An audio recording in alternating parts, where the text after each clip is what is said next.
Previously on Alan Wake, Alice has been kidnapped. Alan, please help me. Alice? You'll do exactly what I say if you ever want to see your wife again. I can't tell anyone except my agent Barry. Damn it, Barry, they'll kill her! You're my best friend, and I'm worried that you're not right in the head. The Ransom is a manuscript I supposedly wrote that's coming true before my eyes. It happened just the way it was on that page. So dark. I have found only a few scattered pages. I want the entire manuscript. The deadline is in 2 days. I found Mr. Wake's pages.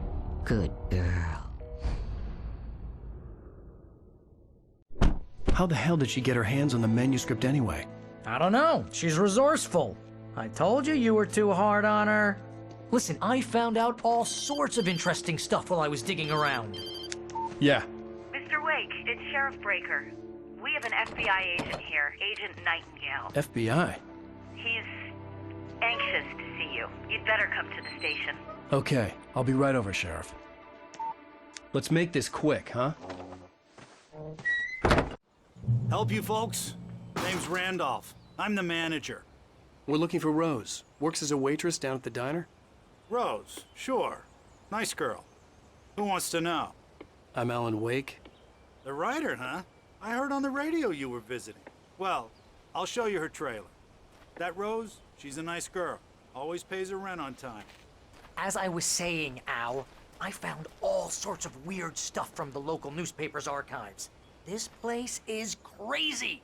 Disappearances, mysterious deaths, urban legends come true, and get this, most of this stuff takes place around Cauldron Lake. Well, you ain't wrong, mister. The Indians thought the lake was a doorway to the underworld. I'm the God-fearing type myself. I don't hold with that sort of thing. Yeah, okay. Anyway, there was an island there owned by a guy called Thomas Zane. Now, some of the articles I found about him make him out to be a famous writer, but I ran a bunch of searches, couldn't find a single thing he wrote. Zane was heavily into diving, so much so that the place came to be called Diver's Isle. But the volcano under the lake erupted in 1970, and Zane went down with the island.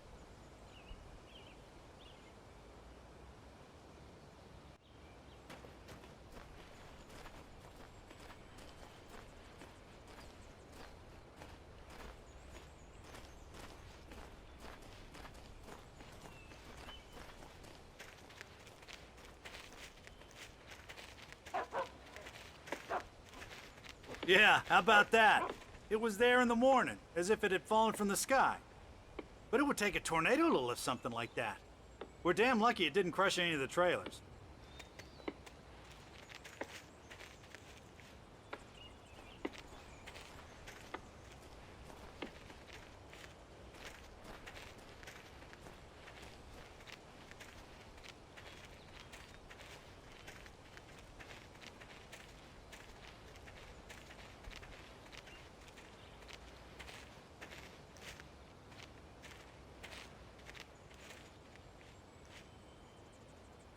It gets better. A local girl, Barbara Jagger, drowned in Cauldron Lake just a week earlier. They were lovers. Sure, Jagger's a local spook story. The Scratching Hag comes for you in the dark. Childish stuff like that. Anyway, Al, I'm just getting to the best part. All of the articles about this stuff were written by Cynthia Weaver. I asked around, and she's that crazy bag lady you met. What, the lamp lady?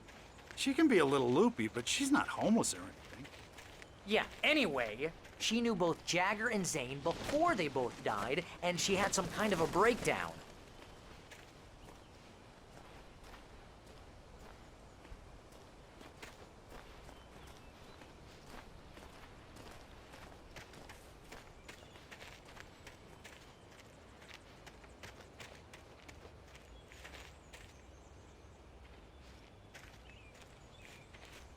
Well, mister, this here's Rose's trailer. You mind me asking what you want with her? We're just here to talk to her, pal.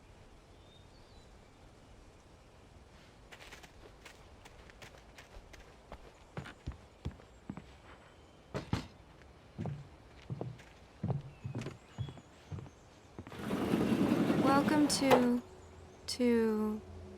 Oh dear, Mr. Wake. I'm so glad you're here. Rose, you have my manuscript? Oh. Oh, yes. Yes. Please, come in. Hey, this is really good! Rose, Yes, my manuscript. I really need it. I understand. I know what you need. A muse to inspire you. Oh, for Barry? She doesn't have anything. Yeah, hey, Al? Al, what's... Oh... Barry! What? What?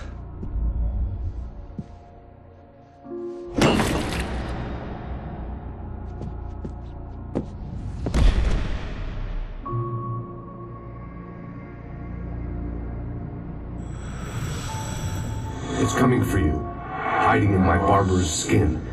I'm too weak to stop it. You must turn the lights on.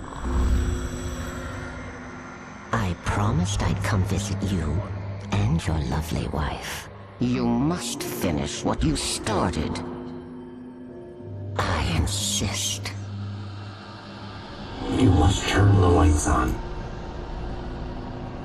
Turn the light on. Back to work, boy.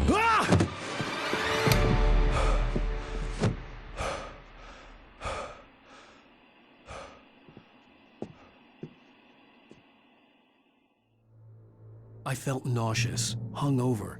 Only anger kept me going.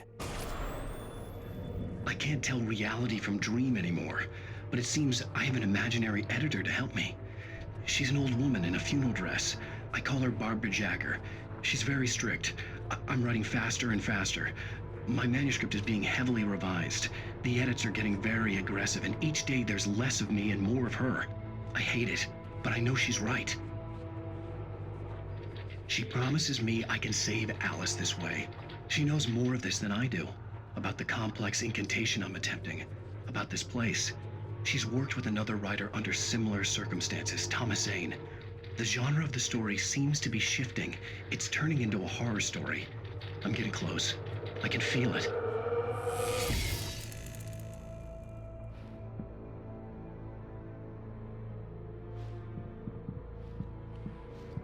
Rose took a day from me. I had less than 12 hours left to meet the kidnapper.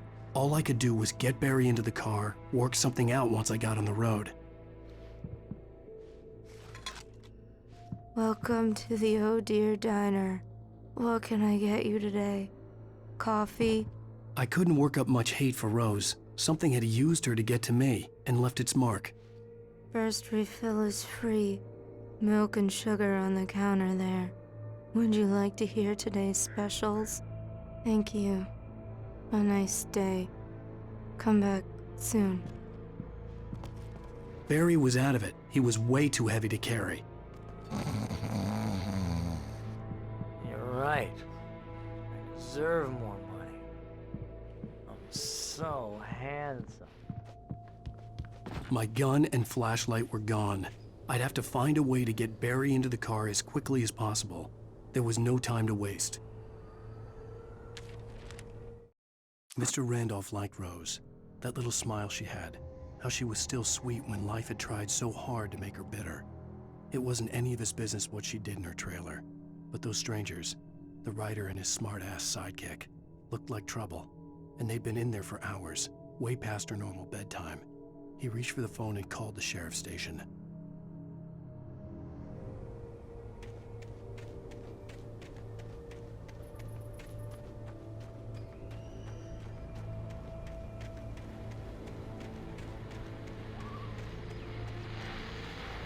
I just stepped outside to catch a breath of fresh air. Let me tell you, the weather's getting heavy. Nights like this make me especially glad I'm here talking to you and not home in bed. Once the weather takes a turn like this, I can't sleep at all. It's all tangled bed sheets and dark thoughts, punctuated by the occasional plunge into nightmare. Is it just me? Well, perhaps it is. But I hope I can make the night a little bit easier to get through. Caller, you're on KBF FM. Hey, Pat, it's Walt Snyder. What's on your mind, Walt? Well, I am the way you are, but, well, I can't sleep either, you know? I just been staring out the window here, trying to make sense of it all, but I ain't been drinking either. You know, I just... Well, you sound like a man with a problem, Walt. I had argument with Danny. You know, Danny, and, then I got in trouble with the law. You know, and, I'm just... Well... I heard something like that, Walt. Yeah. Well, you know, Danny's my best friend, and, they let me on bail today. And now I'm just alone here at the window, you know, waiting. Man, and there's something in the air tonight, man. I was just outside looking up at the sky above our broadcast tower thinking the same thing. What are you waiting for, Walt? I don't know. You know, something's gonna happen. You know, I think I better go. Well, Walt, maybe... No, thanks, Pat. Well, good luck to you, Walt. Hang in there. Let's take a little break, folks. This weather's really something else, huh? How can I be sure you will walk away?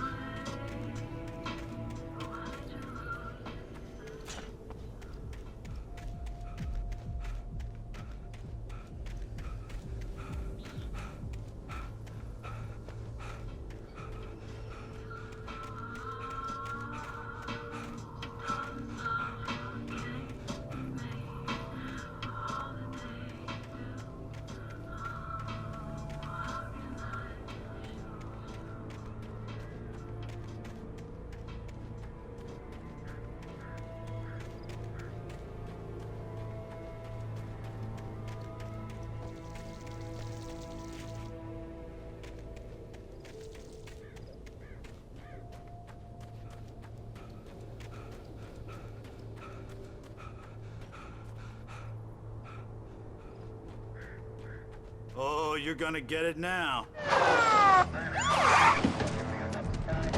God knows what you've done to that poor girl. This is Agent Nightingale, FBI! Get him up, Hemingway! You're under arrest! You move a muscle, I'll unload right in your goddamn face! Stay right where you are, Spillane!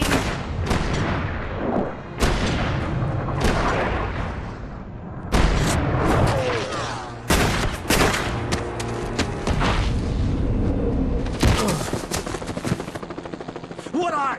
I'm standing right here, you goddamn maniac!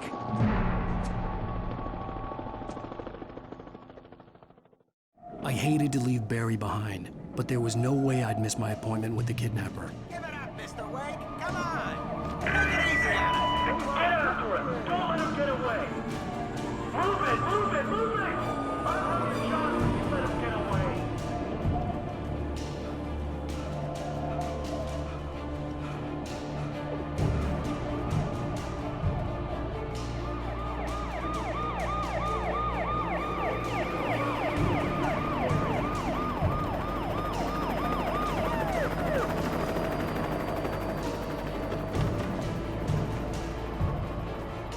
There he is! Please! Okay, men. Keep your eyes peeled. He's gonna try to make it through here. Oh, damn. There now! Wait! Wait! Hold there, wait! Keep an eye out! God damn it! Where'd he go? Look away! Keep an eye out!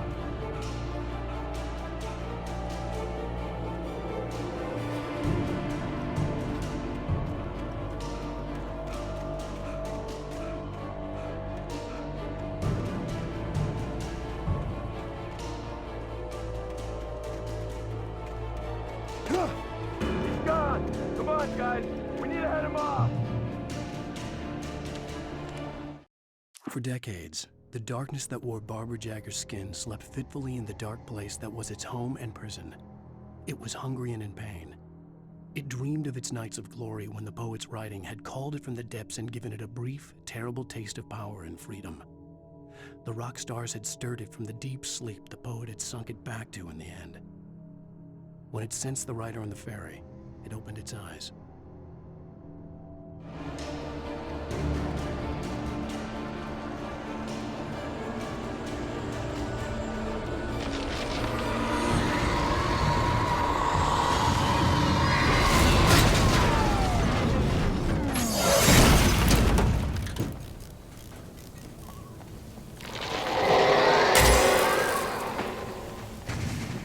Come in, Agent Nightingale. This is Sheriff Breaker. Over. Nightingale, over. What on earth is going on? My deputies tell me you fired at Wake and he didn't have a gun. You almost hit a civilian instead. Over. Sheriff, Wake's running. I'm giving chase. I don't have time for this. Well, make the time. You can't just go shooting at people in my town. Over. I'm a federal agent pursuing a fugitive. You want to discuss my methods, Sheriff? Make an appointment. Over. You stay right where you are, Agent Nightingale. I'm on my way. Out.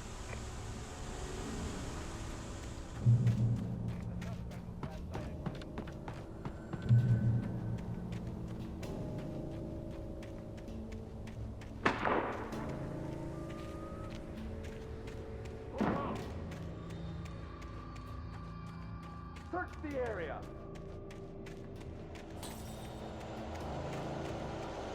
Stay sharp. This way. Over here.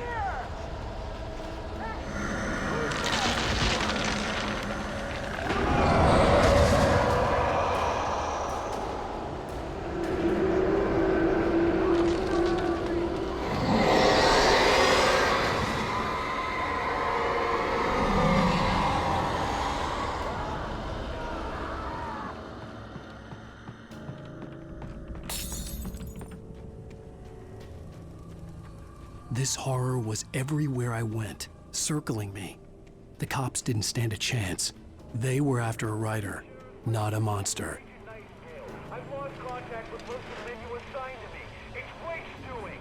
Wait, are you seriously telling me that geek writer just took out my deputies? Are you kidding? I mean, have you seen this guy? He wears a tweed jacket. Over. He's the guy we're chasing. If it's not him, who then? Bigfoot? Over. I don't know yet, but I'm not in the habit of jumping to conclusions. That tends to come back and bite you in the ass. Out.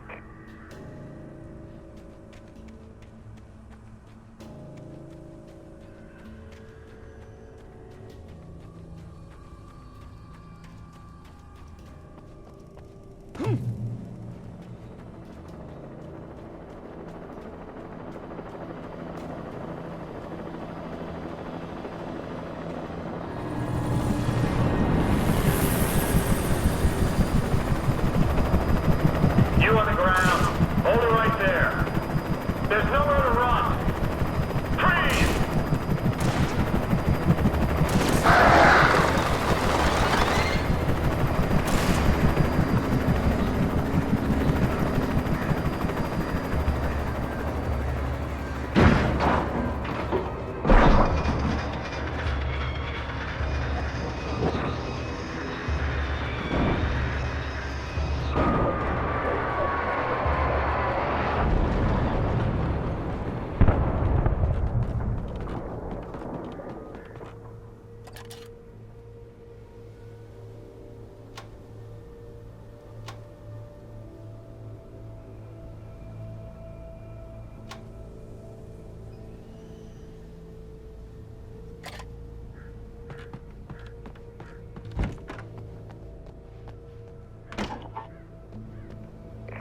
This is James.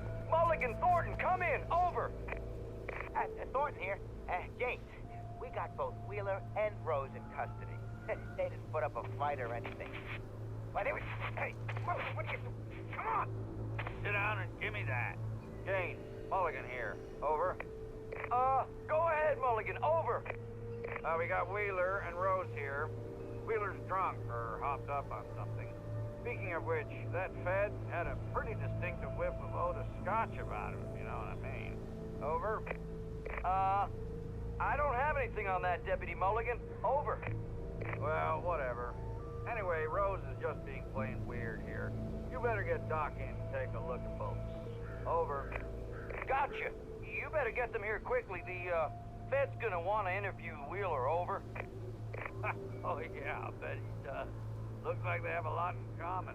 Oh, look it out.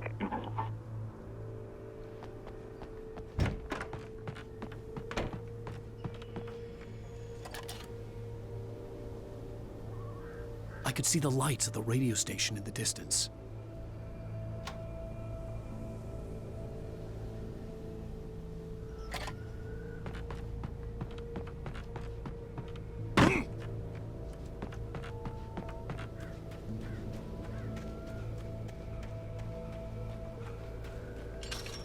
I imagined that the broadcast tower in the distance was part of the local radio station. Maine seemed like a decent guy. Perhaps he could give me directions to the coal mine.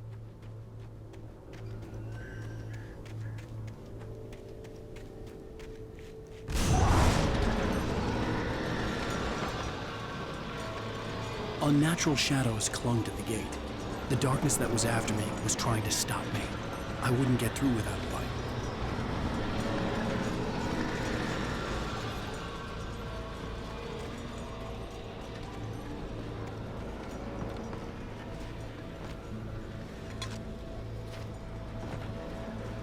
There was no power to the searchlight.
It took me a moment to recognize the flashbang grenades.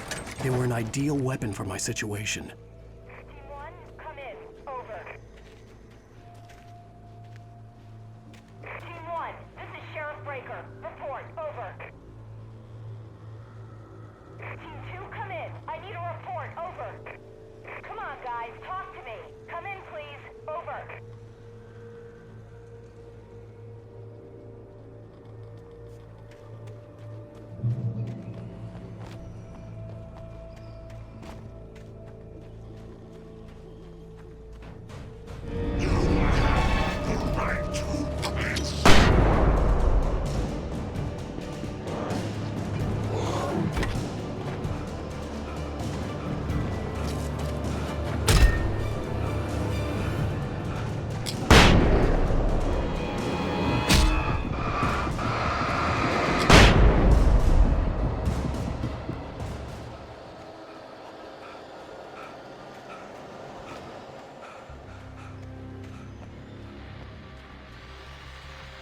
And here's another call.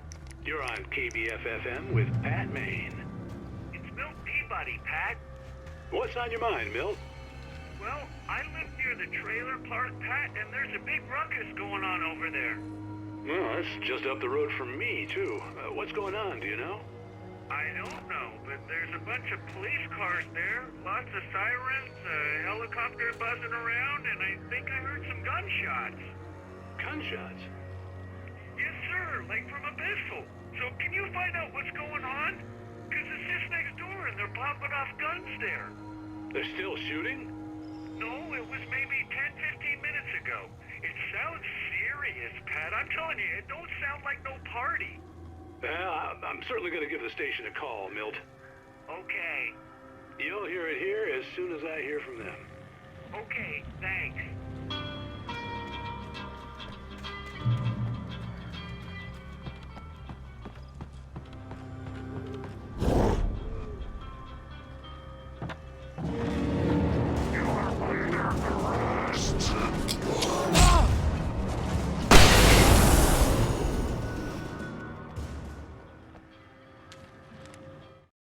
Touched by the dark presence, Rose was lost in a dreamland where everything was drawn in black and gray crayons. The old lady had promised her that all her wishes would come true. She would be Alan Wake's muse. She was smiling so hard it hurt her face. She crushed a bottle full of sleeping pills into the coffee. Deep down inside, she was screaming in terror.